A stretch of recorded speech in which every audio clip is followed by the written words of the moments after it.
Hey YouTubers, on today's review, we're going to be reviewing Boogeyman 2.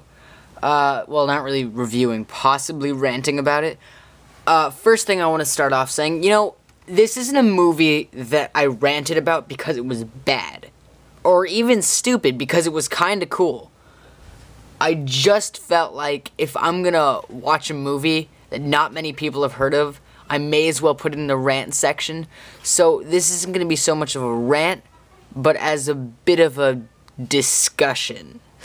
First thing I want to say is, you know how when you start a movie, they're doing, they put like Columbia Pictures, and then they show you the Pegasus or something, or I don't even know if it's Columbia that has that, or MGM, and there's the lion.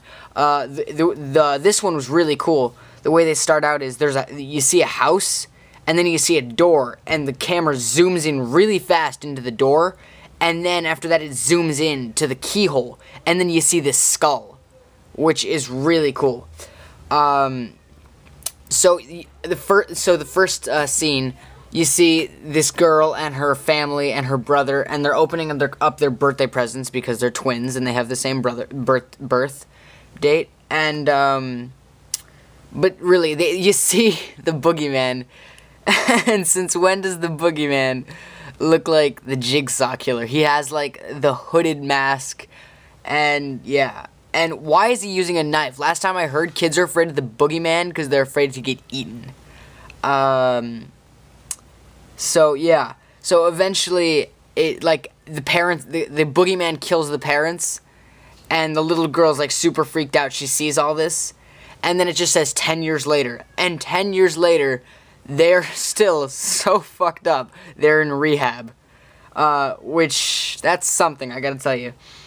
And the first bad dream scene in the entire movie has an epic death. Somebody gets, like, the main girl gets totally killed, and then she wakes up screaming like she just saw Osama bin Laden in the form of Satan. Well, I mean, he is, but I mean, physically. Then at one point, she decides to go into rehab because she really needs it too. So, I really think this is funny. This is possibly the best, insult to a schizophrenic anorexic person. This guy said to one of the schizophrenic anorexic people, he said, maybe one of your personalities should try eating a sandwich. Now that's pretty good. I mean, unless you want to get your ass kicked, you don't say that, but that's pretty funny. So the doctor is actually, Tobin Bell, which is Jigsaw, which is really cool. And not only that, but it's kind of a coincidence. But, Jigsaw, or the doctor, takes his notes on a tape recorder. Creepy. But seriously, like, all these people who are in rehab, they're so fucked up. But they're such assholes. Like, all they do is make fun of the new girl because she believes in the Boogeyman. Meanwhile, one girl likes to cut herself with scissors. One girl's afraid of gaining weight. And, one guy's a germaphobe. And it's pretty funny.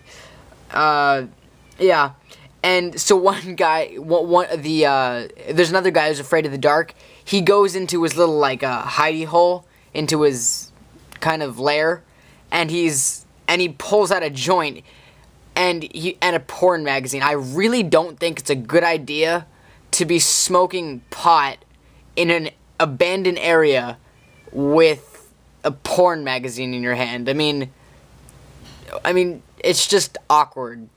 It's just an awkward situation. It's like, what if somebody just happens to walk in there and they see you and it's like, oh, this isn't mine, even though it's in my hand and the joint's in my mouth. Yeah, this isn't mine. Yeah, it's really not a good idea. By the way, if you ever want to give a germaphobe, like, a total mental breakdown, all you have to do is, according to this movie, put gum on his chair. Which is really stupid, but, I mean, yeah, I mean, I could see that happening and working, but it's pretty fucking stupid. So at one point, the germaphobe is cleaning out his room, and he's like totally going all disinfectant on this, on like the floor. And so you know a guy like this wouldn't have cockroaches in his room. And he pulls out a bag of chips, and there's a cockroach in the bag of chips, and he ends up eating a cockroach, and he freaks out. And then after that, the boogeyman has, like, he set this up already. He drains all of his water, so he has no more purified drinking water. Now, you may just say, why doesn't he go to the sink? Well, guess what? He's a fucking germaphobe. So, eventually the boogeyman sees him, like, looking for something to drink, like purified water to drink. So he gives him Windex, and the germaphobe actually drinks Windex. Now, you gotta be really desperate for water if you're gonna drink Windex. I mean, seriously. So, there's like 3 people left alive. There's the main girl, the agoraphobe, and the chick who's afraid of gaining weight. And, oh no, and the goth chick who cuts herself. So they go and all the phone lines get cut down, and so they go downstairs to set up the computer system, and the computer system explodes. My one comment to that is it must have been a PC. Yeah. So then after that, there's like there's water being drained on the floor, and this woman standing in the puddle of water. And the boogeyman cuts a wire from the computer, and it's still connected to an outlet. And then he just drops the wire in the water. That was the best water conducted death ever. I'm not kidding. That was the best water conducted death ever.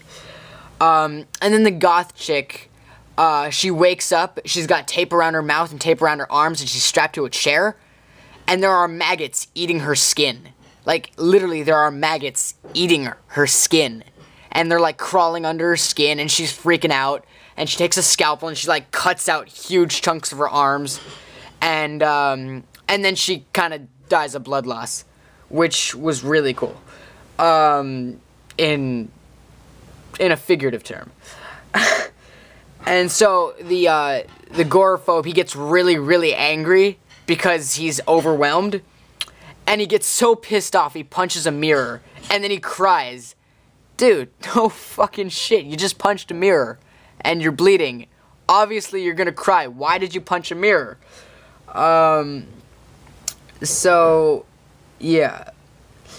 And then, finally, he dies because apparently the doctors has diagnosed him with being agoraphobe. And the entire reason why this is a problem is because one day he's not going to be able to open up his heart to anything else.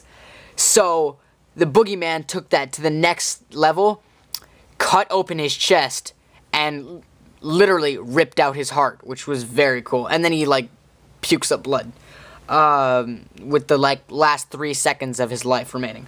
And then the girl who's afraid of gaining weight, it's her time to die now. So what happens is she wakes up connected to like 1 million IVs, and this is possibly the goriest death ever. But the way she dies, it's because the boogeyman uses all of your fears that you're afraid of to kill you.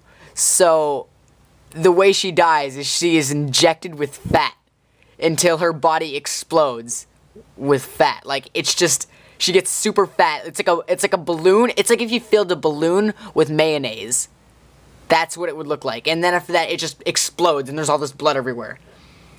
And then so, by the way, I'm gonna tell you the ending. So that, beware, spoiler alert. I'll give you a good 6 seconds to get off if you want to hear. If you don't want to hear the ending. 1, 2, 3, 4, 5, 6. Okay. Whoever's still here means you really don't care, or you left. So it turns out the boogeyman's her brother. The main girl's brother. Yeah. That's kind of an epic fuck up. The boogeyman is her brother. That's it.